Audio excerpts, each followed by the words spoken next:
অৱশেষত অসমীয়া ভাষাই ধ্ৰুপদী ভাষা হিচাপে স্বীকৃতি লাভ কৰিবলৈ সক্ষম হৈছে।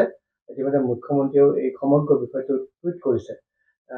আপুনি যিহেতু আপুনি আৰু আপোনাৰ এটা গ্ৰুপে এই সমগ্ৰ বিষয়টোৰ লগত দীৰ্ঘদিন ধৰি জড়িত হৈ আছিলে, গতিকে কি ক'ব এই সম্পৰ্কত?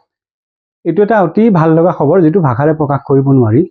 কাৰণ ধ্ৰুপদী ভাষা হিচাপে স্বীকৃতি শেহতীয়াভাৱে পাইছিলে 2014 চনত উৰিয়া ভাষাই। তাৰ পিছৰ পৰা কোনো ভাষাই ধ্ৰুপদী ভাষা হিচাপে স্বীকৃতি লাভ কৰা নাছিল।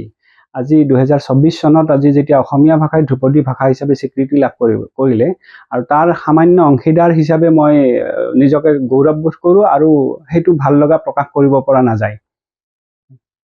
মুখ্যমন্ত্ৰী কি কয়? এইটো মুখ্যমন্ত্ৰীৰ বিশেষ প্ৰচেষ্টা, কাৰণ মুখ্যমন্ত্ৰী ডাঙৰীয়াৰ প্ৰচেষ্টা নহ'লে এইটো চৰকাৰীভাৱে আগ নাবাঢ়িলেহেঁতেন।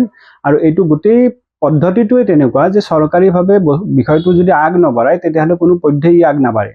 এইটো মুখ্যমন্ত্ৰী ডাঙৰীয়াই অসমৰ ফালৰ পৰা অসমৰ হৈ অসমীয়া ভাষাটোৰ হৈ যিখিনি কষ্ট কৰিলে, যিখিনি তেওঁ আন্তৰিকতা দেখালে, আৰু সেই আন্তৰিকতাক নৰেন্দ্ৰ মোদী ডাঙৰীয়াই স্বীকাৰ কৰিলে, সেইটো আমাৰ কাৰণে অতি ডাঙৰ কথা। আৰু এই গোটেই মঞ্চখনে তেওঁই তৈয়াৰ কৰি দিলে কামখিনি কৰাৰ। এতিয়া আমাৰ দায়িত্ব কি হ'ব? দায়িত্ব আমাৰ বহুত আছে। এতিয়া ধ্ৰুপদী ভাষা হিচাপে আমি তাৰ মৰ্যাদাটো আমি ৰক্ষা কৰিব লাগিব। ৰক্ষা কৰিব লাগিলে অসমীয়া ভাষাৰ যিটো গৱেষণাধৰ্মী কামবিলাক কৰিব লাগিব। বিভিন্ন ধৰণৰ কাম আছে, কাৰণ আমি দেখা পাওঁ অসমীয়া ভাষা সম্পৰ্কীয় অধ্যয়ন বহুত আগতেই চিৰিয়াছ অধ্যয়ন নাইকিয়া হৈছে, এতিয়া বৰ্তমান আমি নাপাওঁ।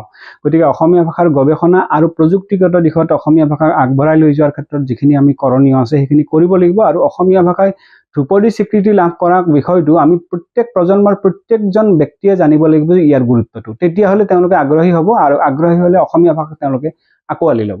এই স্বীকৃতিয়ে নৱপ্ৰজন্মক আকৰ্ষিত কৰিবনে? এতিয়া নৱপ্ৰজন্মক আকৰ্ষিত কৰাব লাগিব। তেওঁলোকে আকৰ্ষিত হয় নহয় সেইটো বেলেগ কথা, কিন্তু আমি যিখিনি মানুহে ভাষাটোক ভাল পাওঁ, অসমীয়া জাতিটোক ভাল পাওঁ, তেওঁলোকক আগ্ৰহী কৰিব লাগিব, আৰু এই বিষয়ে তেওঁলোকক জনাব লাগিব, আৰু ইয়াৰ কৰণীয়খিনি তেওঁলোকৰ দ্বাৰাই কৰাব লাগিব। তেওঁলোকক উলিয়াই আনিব লাগিব। আনিলেহে ভৱিষ্যতে নৱপ্ৰজন্মই অসমীয়া ভাষাটোক আৰু নতুন ধৰণে দাঙি ধৰিব পাৰিব। অসমবাসী তথা ডিমৰীয়াবাসীৰ বাবে সুখবৰ।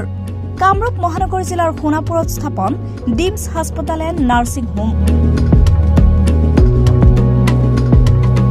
উপলব্ধ বিভাগসমূহ: general medicine, gynaecology, general and laparoscopic surgery, orthopaedic surgery, paediatrics and neonatology, palliative medicine, pain clinic, dermatology, ENT, urology, দুৰ্ঘটনা আৰু জৰুৰীকালীন সেৱাৰ বাবে 24 ঘণ্টাই উপলব্ধ ডিমছ হাস্পতাল এণ্ড নাৰ্ছিং হোম।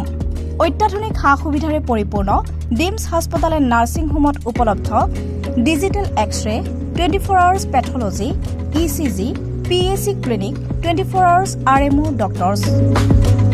ঠিকনা: বৰঘাট, সোণাপুৰ, কামৰূপ মহানগৰ জিলা।